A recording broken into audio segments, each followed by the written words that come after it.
Hello friends, आज मैं सभी के लिए लेके आई हूँ कि बीएड में मेगा लेसन प्लान कैसे बनाते हैं। मेरा सब्जेक्ट है इंग्लिश, इसीलिए मैं आप सभी के लिए लेके आई हूँ कि इंग्लिश में मेगा लेसन प्लान कैसे बनेगा। ये जितने भी कॉलम्स आप सभी को दिख रहे हैं, प्यूपिल टीचर्स नेम, यहाँ पर आपका नाम, आपका रोल नंबर, आप जिस भी डेट में वहाँ पढ़ाओगे, नेम ऑफ द स्कूल, आप जिस स्कूल में आप ट्रेनिंग करने जाते हो उस स्कूल का नेम, क्लास एंड सेक्शन, आप जिस क्लास का में पढ़ा रहे हो वो क्लास, आपका सब्जेक्ट, यहाँ पर एज, बच्चों का एज, लाइक आप क्लास 9 में पढ़ा रहे हो तो क्लास 9 के बच्चों के एज ग्रुप क्या है वो, फिर पीरियड, आप कौन से पीरियड में जा रहे हो, ड्यूरेशन 40 मिनट्स, एक पीरियड का ड्यूरेशन 40 मिनट्स होता है, so duration is 40 minutes. Lesson taught 805, अगर आपका ये लेसन प्लान नंबर 6 है तो लेसन टॉट 8 में वो 05 होना चाहिए। आप किस टाइम पे जा रहे हो, आपका टॉपिक, आप जो चैप्टर पढ़ा रहे हो वहाँ पर ये नाम लिखना है, और सब टॉपिक, मेरा टॉपिक एक पोएम था इसीलिए टॉपिक और सब टॉपिक दोनों सेम है। अगर आपका टॉपिक कोई स्टोरी होता है तो जाहिर सा बात है कि आप एक पीरियड में वो पूरा कंप्लीट नहीं कर पाओगे, तो इसीलिए टॉपिक में वो स्टोरी का नाम और सब टॉपिक में आप जितना पैरा पढ़ा रहे हो वो para. Now comes to general aims. General aims हमेशा आप चाहे जितने भी चैप्टर्स पढ़ाओ हमेशा वो सेम रहेंगे।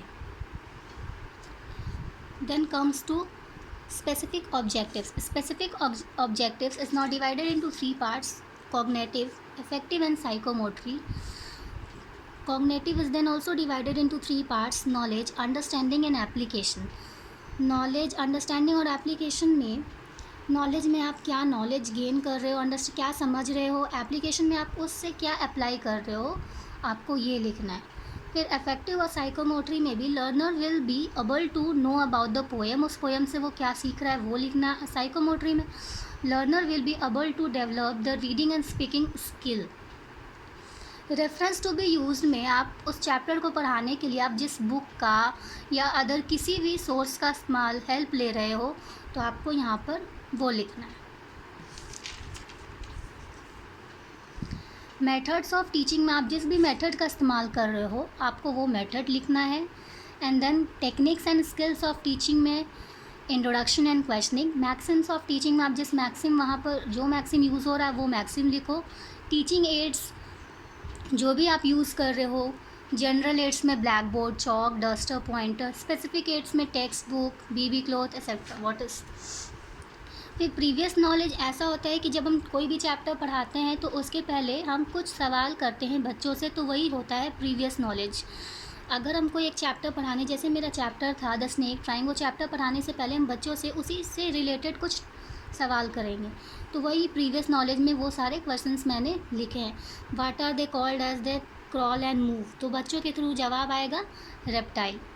फिर pupil teacher will ask name some reptiles, then students what will a student reply? Snake, lizard etc. Then pupil teacher will ask name one reptile which you consider as a fearsome symbol of death. So इसमें एक जवाब आ सकता है snake. Now here comes declaration of the topic. Declaration of the topic में क्या होता है कि pupil teacher प्रीवियस नॉलेज पूछने के बाद, प्रीवियस क्वेश्चन पूछने के बाद जो भी होता है वो प्यूपिल टीचर क्या करता है कि वो डिक्लेयर करता है कि आज हम ये चैप्टर पढ़ाने जा रहे हैं। After getting a proper answer at introductory, the pupil teacher will declare that today we are going to discuss the topic the snake trying. And what is the student role here? He will listen carefully and write it down in their notebook. Blackboard summary में क्या होगा कि जैसे ही वो प्यूपिल teacher declare कर देता है वो ब्लैक बोर्ड में टॉपिक लिख के वो चैप्टर का नाम लिख देगा और पेज नंबर लिखेगा ताकि बच्चों को कोई दिक्कत ना हो। Now presentation one is also divided into three parts: loud reading by pupil teacher, loud reading by students and then silent reading by students. Loud reading by pupil teacher में क्या होता है कि pupil teacher will read the lesson loudly with correct pronunciation, stress and intonation. And what is the role of students here? Student will listen carefully and follow in their notebook. Loud reading by students. In this, pupil teacher will ask few students to read the lesson loudly. And what is the student role? Student will read loudly. Silent reading by students.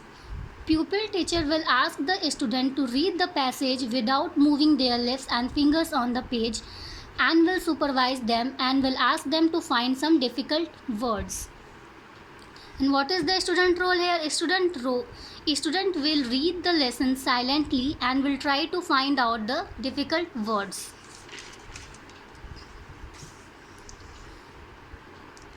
Escape, graceful, glides are some of the difficult words that will student find and write.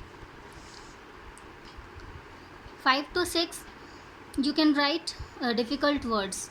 What will pupil teacher do? He will ask some questions like what do you mean by escape, what do you mean by graceful, what is a sign of glide, and what will a student do? He will answer the question asked by the pupil teacher.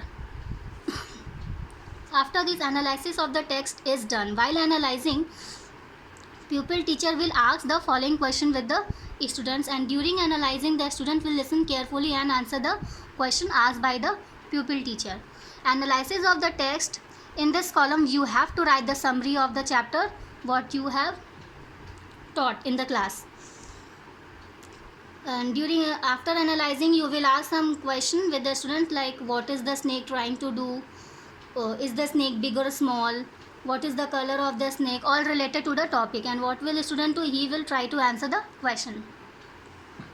In the recapitulation column, again pupil teacher will ask some question with the student. Student will listen carefully and answer the question asked by the teacher. In the evaluation column, what will pupil teacher do? In order to know the success of teaching learning process due to short time, pupil teacher will write some application question in the form of fill in the blanks.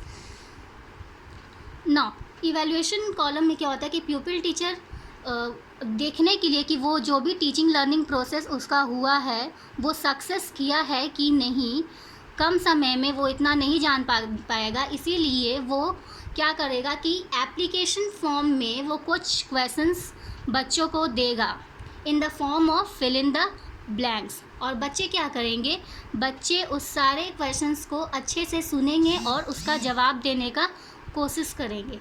Chalk board summary में आपको 10 minimum 10 questions लिखने हैं fill in the blanks में या फिर MCQ form में.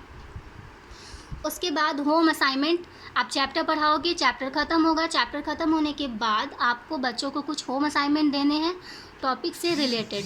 तो मैंने यहाँ पे लिखा है, जैसे मेरा चैप्टर था द स्नेक ट्राइंग, तो मैंने यहाँ पे लिखा है होम असाइनमेंट में learn all the hard words of the lesson the snake trying and right the summary in your own words. Thanks.